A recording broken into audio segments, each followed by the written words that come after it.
We are Yes. Did you doing say horrible devil. club? Yeah. Because, Yeah, Sid, you're horrible. So Okay. that's fair. It is a movie about five people trapped in an elevator. One is the devil, and it is, in my personal opinion, a movie about atonement. I think that's correct. It Yeah. is a very, very simple short movie. Most of it's in the elevator, but it deals with sins as we deal with in all of our horror films. So let's kick off. What did you think? Sid, you go first. Okay. So from direction point of view and everything, I think it was shot beautifully, Hmm. giving you're shooting in the elevator most of your scenes. Yeah. And the good part is was only 2 hours. They it could have been a little bit even shorter, but I'm glad that it was not 2.5 hours. But that would Hmm. be stretching too much for no reason. The great part is it wasn't like a horror where you have jump scares and stuff, which I really hate.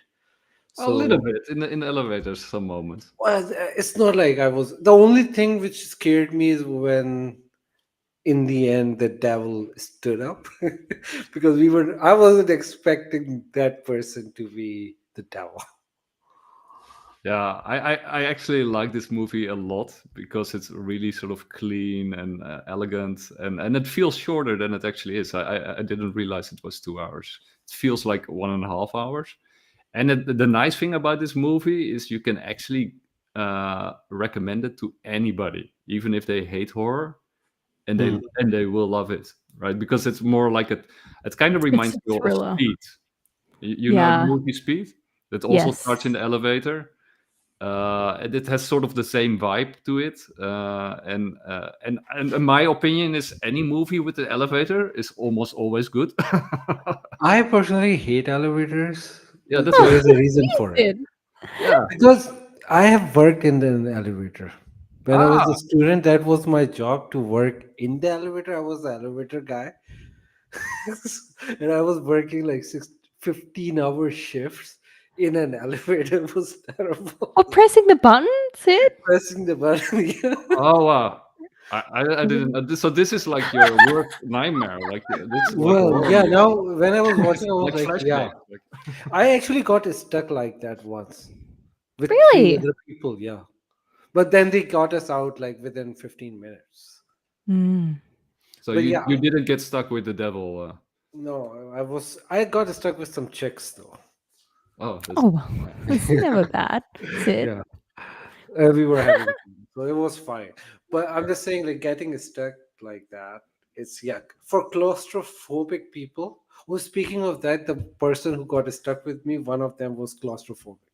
Mm. She was freaking out, but we didn't care. I didn't even know that thing can exist. I was too young, right? It was like my Mm. just odd job while I was studying in the university. So, but yeah, this movie reminded me of that. So I'm not a fan of elevators. okay. Well, this movie, and of course, in these talks, there's a lot of spoilers. So if you still want to watch the movie, you have to sign out right now, because I'm gonna sort of reveal who the devil is, and that that will spoil the complete movie. So Oh, in yes. the last horror club that we did, the devil was a man, and Yeah. you sort of complained about that. In this movie, it's actually a woman, and in the last movie you could say like it was a Protestant devil, and in this movie it's a Catholic devil that we're dealing with. So Yeah. yeah, so it's kind of fun to sort of see how the devil is portrayed in these different movies and how they also differ. But Yeah. I But this devil was stupid. The previous movie, devil was really genius. He planned everything and was successful. Here, the devil just gave that person away for no reason. If she stayed out and didn't fuck with them, that person, that soul would have gone to hell anyway. But because she was like torturing him in the elevator, he confessed and his sins gone forgiven. So literally, stupid devil, right? Yeah, well, on the other hand, right, it was sort of like, the cop sort of set it up, right? Because the cop started confessing, why he started drinking and why he got into that hellhole, and that's sort of triggered probably the confession from the other guy, right? If the cop hadn't confessed, he would probably not have thought of confessing himself, right? Of cleaning. No, but it was the devil in the end when the lady came and tried to torment him in front of his girlfriend. She's like, I'm gonna take your soul and you did some bad thing. And then he realized if I confess, and then she will leave me alone. And that's what happened. So I'm just saying this devil was stupid.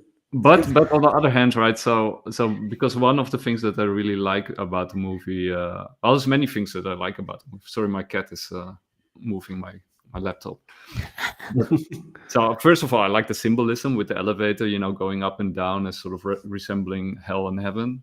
It's like very simple. I also like sort of, you got basically 7 people that are involved, right? You got the cop, who is also a part of the group actually, and you got the first suicide person who hears the devil approaching, and then the 5 people inside the elevator. So you got basically 7 sins. And but what I really like about it is sort of the twist at the end, and that sort of reminds me of Seven. It's almost like Seven in reverse, where the final sin is wrath, right? So the cop could have killed the guy, right, for killing his family, because that was sort of revealed. That's why the devil sort of, I think, got the confession out of him to sort of get him killed by the police officer, right? And then get the last 2 souls. That was, I think, the setup from the devil, right? So that the guy confesses, "Oh, I killed your family," knowing that the cop is watching, and then the cop says, "Oh, I'll take you to the police station, and I'll kill you along the way," right? But then that's what happens in Seven, right? When Brad Pitt sort of becomes so emotional and he shoots the guy, and then that's Kevin Spacey wins it at the end. But in this case, the cop actually forgives him. Then that's like the power of forgiveness, and that's I think that's the twist, because Shyamalan is one of the writers of the story, and Shyamalan is a very divisive figure, of course. Some people hate him, some people love him, and he always has this twist in his movies, right? So that's my cat story. And I think I think that's the twist, that he forgives him, and then both souls are saved, and it sort of proves that if the devil exists, then God also exists, and then Yes, the definition of atonement, right? Yeah, you suffer for your sins. It's so interesting you brought up Seven. I love Seven. It's one of my favorite films, and we're talking stylistically from a cinematographic point of view, from when that was shot. So this movie very much mirrored for me Devil's Advocate. Oh yeah, that's nice too. I like that one also. Yeah, it just felt similar. Like it had similar values. It looked the same.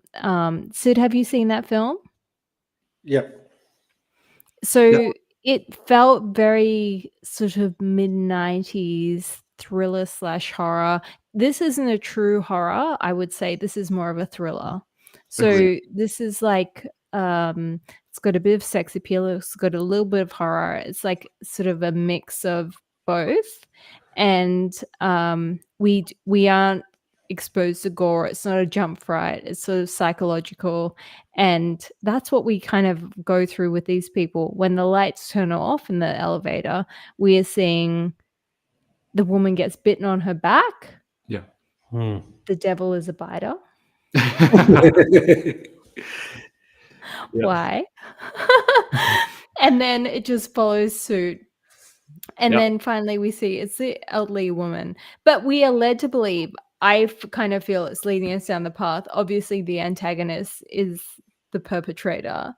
And then he isn't, obviously, the mattress salesman. He's in his grey suit and he's aggravating everyone. He's rattling the cage. But it is the most innocuous person in the elevator ends up being the worst human on earth, which is the devil. Yeah, yeah. I really liked it a lot, and you know, there's some scary moments, you know, when the light goes off and you see glimpses of the devil a little bit, and there's some really nice touches, you know, when the elevator sort of goes crazy. You see also the word evil sort of in the letters, and so there, and the face of the devil in sort of the camera image could have been a little bit more subtle, but you know, there's some really nice touches to the movie that I like. But you know, when you compare it to Seven, which I just did, you can also see, like, you know, it's of a completely different category, right? So Seven is a work of art almost, you know, with performances by Morgan Freeman and Brad Pitt.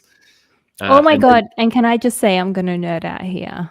So But- Trent Reznor, Nine Inch Nails, one of my favorite bands of all time, he wrote the score for Seven.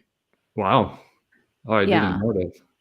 So Yeah. it's like, yeah, that movie's super duper. I'm fanboying all over that. But yeah, I kind of felt too like this movie, it really, it does intersect horror versus thriller, and we see kind of the human plight, right? Because they're all Yeah. sinners. So Yes. you in atonement, you have to atone for your sins, so you need to suffer. So that's why each one of them has to go through this sort of moral quandary to come out the other end to end up in heaven or hell. And what I really like actually also is the intro of the movie is superb, right? Upside down, and starts with Yeah. a Bible verse. And the music, you know, it sets the tone perfectly. I mean, just for the Agreed. intro, you have to watch the movie. Yeah, it was super beautiful. I love that. Like the cinematography was very dramatic, and also started with a Bible verse. Yeah. Yeah. One thing it's my opinion that the name of the movie is incorrect. It should be Devil's Meeting than just Devil. Because when you just hear the devil, you were thinking it's a movie about the devil, which is not about it. Yeah. I think the more appropriate name is Devil's Meeting. I Yeah, think the more because that's what appropriate it's name is about, Devil Up Down. right? Devil's Elevator. Up and down on the elevator. No, but he mentioned the Mexican guard in there. He said, "Oh, it's a devil's meeting," and he said, "This is called devil's meeting." So I think Mm. that makes more sense to call it a devil's meeting. Yeah. Yeah, Yeah. I agree with that. I And think that- devil is like such a non-searchable term. Like even when I needed to rewatch the film to do this review, I couldn't easily find it because there's so many films that are the devil, the devil's advocate. Like there's like a bunch of films. So it's sort of a nondescript title to call a movie. Yeah. But it's also very rewatchable. Actually, I watched this movie like, I don't know how many times, probably 5 times or something. Mhm. Because like I said, you know, you can tell, you can give it to anybody. So usually, you know, I watch it again with somebody, and it stays sort of this, it keeps this freshness to it, which is really nice, and it has these subtle details in it. But when you, of course, I spoiled many of them right now, but if you sort of rewatch it, you say, oh, that's like a nice touch there, a nice touch there. And the same thing with, for example, Seven. I also saw Seven this year again. It also stays super fresh, and I actually almost forgot like who the antagonist was. I forgot it was Kevin Spacey, and then oh yeah, it's Kevin Spacey. Like, yeah, such a great movie. But yeah, Yeah, I love Seven. That's a good film. Gwyneth Paltrow's head is in a box, and I love Gwyneth Paltrow. it is sort of I horror, love her right? heads in a box. Does it count as horror? Yeah, I think so. It's like that it was a horror of the time, right? Like it's very time centric. You think of the horror at the time was more thriller.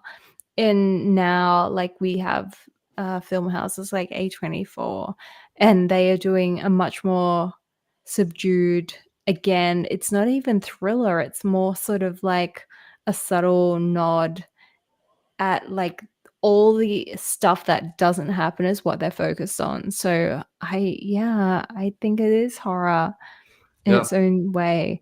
Because it's so funny when you say to people, I enjoy horror film, and they're so aghast. And they say, I hate being Wrong with you?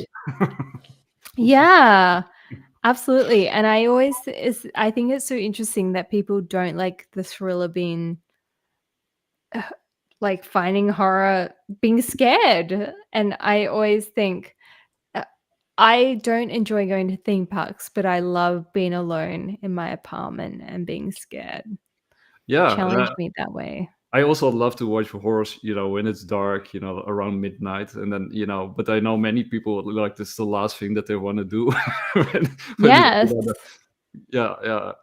But yeah, I think 7 is probably horror. Like it's the 7 deadly sins. It's I think really it great is. setup, and there's of course, Yeah. there's definitely some horror elements in it, and yeah, 7 definitely takes me to. I watch a lot of documentary about like real life situations. So like real life people that murder people. And I think 7 is absolutely reminiscent of that. And that's why I love it for. Like it's all believable situations, right? He finds and he stalks and he enacts situations that we don't want to hear about on the news, but when you do, it's like that's disgusting and horrific. And yeah, that's what I love about like where thriller meets horror. So what do you guys think?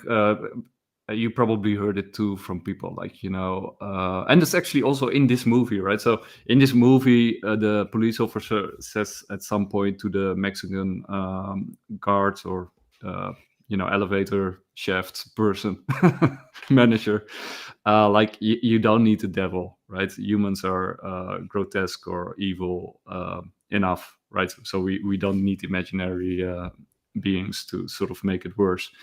And sometimes that's also what you hear people say, like what is like worse, meeting a demon or meeting a serial killer? And then the consensus seems to be a serial killer.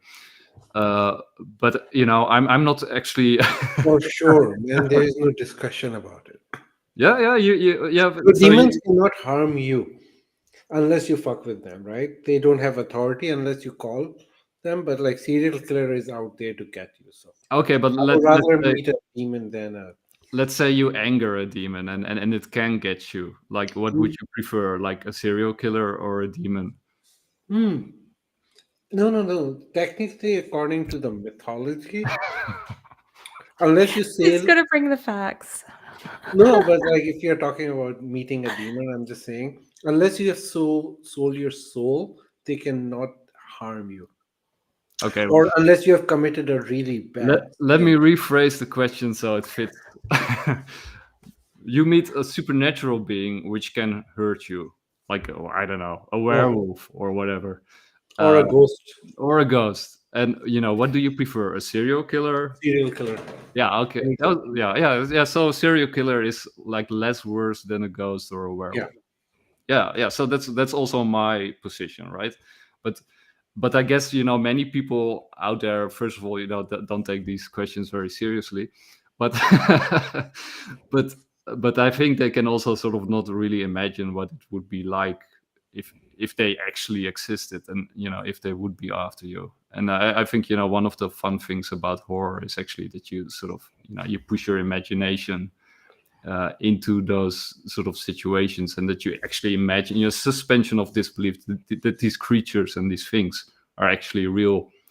And some people actually, some people actually believe they are real. They are definitely real thing. It's not imagination. People think they are not, but they are real. It's just like just because you have not encountered them, that doesn't mean they don't exist. It's just I hope nobody have to encounter them, but they are very scary, very dangerous. Yeah, so well, that's an interesting question in itself, right? But that's why we do the bigger picture and to sort of look at what is real. My cat is really. Invite him in. But yeah, with Skinwalker Ranch, for example, maybe many of these beings are actually do have a sense of reality. Oh my god. Maybe he knows something. So I also, like we were saying earlier, I was raised by immigrant parents, and especially my South African mother, discuss openly ghosts and spirits. And she wasn't religious as in organized religion, but they believed in things that were beyond our scope and dark forces. And so I also very much, I'm of Sid's belief, like you can be swayed by certain things. But I'm going to bring it in a different perspective. I do think that you need to go with what feels good.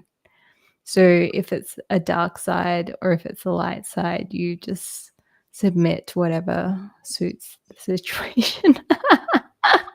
And I also think, like, in these days, people are sort of programmed or into believing that there's nothing except what they can see and touch, right? So that's what our whole culture is, super materialistic, right? So most people actually I don't know anybody that I know who believes that we have a soul. Interesting. Yeah, and sometimes they get even upset when you sort of talk like that. Yeah.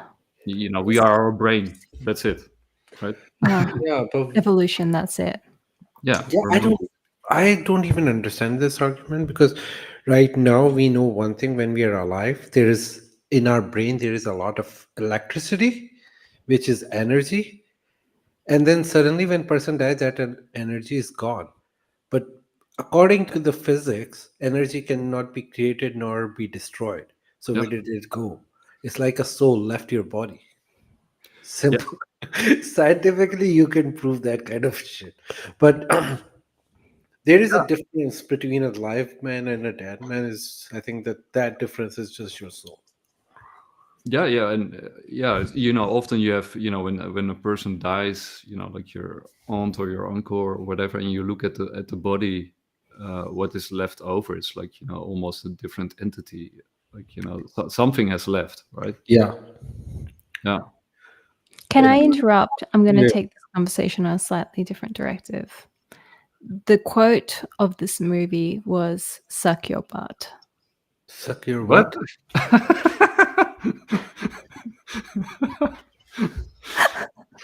I'm sorry, someone has to say it. Is that what one of the guys says to the other one while they're Suck your butt. yeah. Suck your butt, like, to me implies I'm gonna suck a fart out of your butt, and that is a very intimate act between two people. That's very spiritual. I didn't even notice that. It literally When could did this be all? watching. Say it. Early in. Oh yeah, missed that's probably the quote of the movie. Yeah. That is the quote I took from the film. Suck your butt. They were probably thinking about, we'll use this tagline for the movie or suck your butt. One or the other. Bible quote or suck your butt. This could go either way. It's a close call. I'm gonna use that in my day-to-day life. That's funny, yeah. You know what's so funny? So about on the same theme, once upon a time when my Instagram was fairly new and it was open to the public, I had a man message me and he said, "I would suck a fart out of your ass." Did he work on the movie? He probably was the writer. Shyamalan. And I thought it was so graphic because the thought of someone like literally sucking. It is very graphic. No.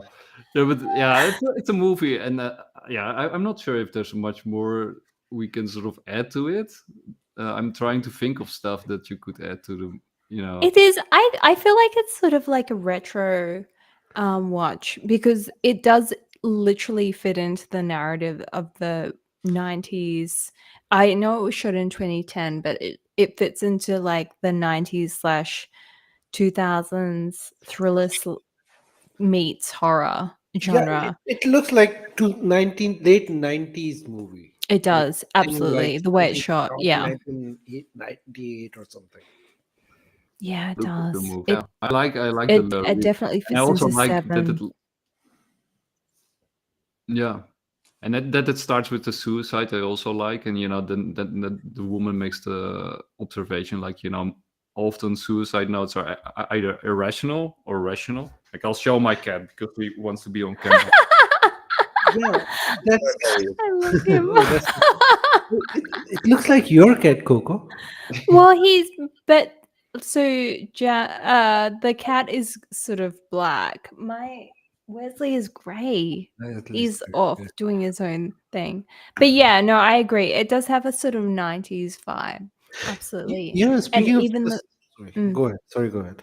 So I was going to say, even the character that you want to hate the most, it's sort of, so it led me to believe that the guy in the gray suit, the mattress salesman, he's the antagonist, right? So I thought, of course, he's the devil, but it's like the polar opposite. It's the old woman. So that to me seems quite of the time, like it's the least expected character that ends up being the expected character.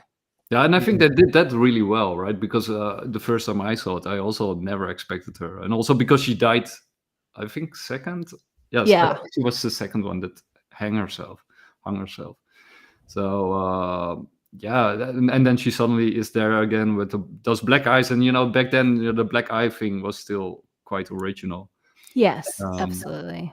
Right now everybody has it, but back then it was kind of scary, and yeah, and and I also like the deaths around, the elevator guy who tries to fix the elevator, who sort of falls on top of it, and Oh yeah, he nearly dies. That's quite interesting as well, because it was like, where's this leading? And then they try and cut into the elevator and no one can get in, and then it it's moves like down again. impenetrable. Yeah. So like the sins need to be enacted within the elevator. It gives you like the sense of like these people have been chosen. The atonement has to be reenacted.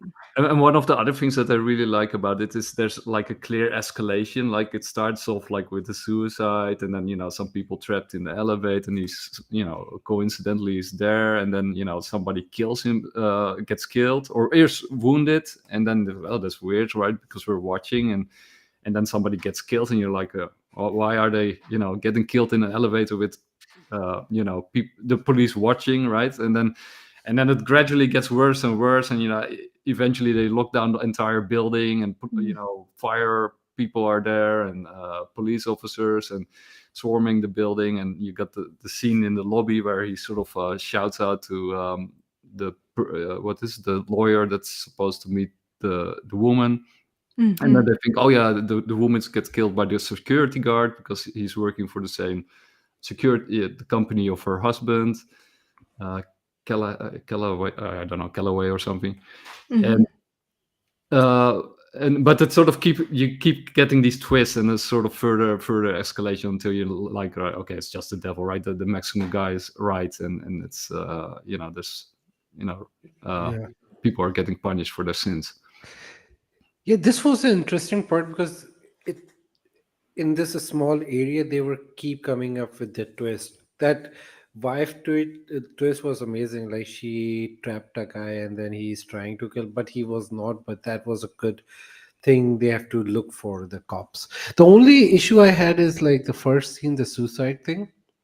It was so stupid. That person jumped, nobody saw that, and the person who was driving the car, he parked his car in an alley next door, and he didn't even realize. And then the police found out. Like, if in the busy city somebody jumps, we know how big this news is. Like, yeah, but I think the way I understood it was sort of the car started moving because of the impact, and then it bounced off the block, right? So I think it just moved out of itself without a driver. That's sort of the way I sort of understood. no, it was like a big distance, because like it was on the main road, and then the car drove all the way to the back alley.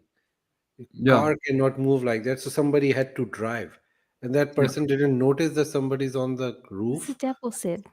yeah. Oh yeah, that might be true. But and also what I really like is so with the forgiveness and atonement is that the movie starts off with the cop talking to his counselor, Yeah. Mhm. and then the counselor sort of says like, yeah, okay, you got a long way, right? So I'm very proud of your your success, but in the end you have to forgive the guy who did it, right? And the guy who did it just left this note like, I'm so sorry, and you think he's like a total asshole for doing that, of course.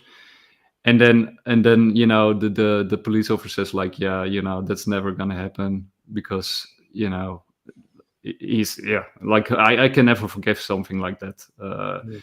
And I think that's basically what the whole movie is about, like, the importance of also forgiving, right? Because it's not only that you sort of forgive the person and let him off the hook, but you're actually letting yourself off the hook, right? Because if you don't forgive, you're stuck in hating. And even though sometimes we love to hate, like Elizabeth Warren or Jamie Dimon or whatever, like you actually give them power over you.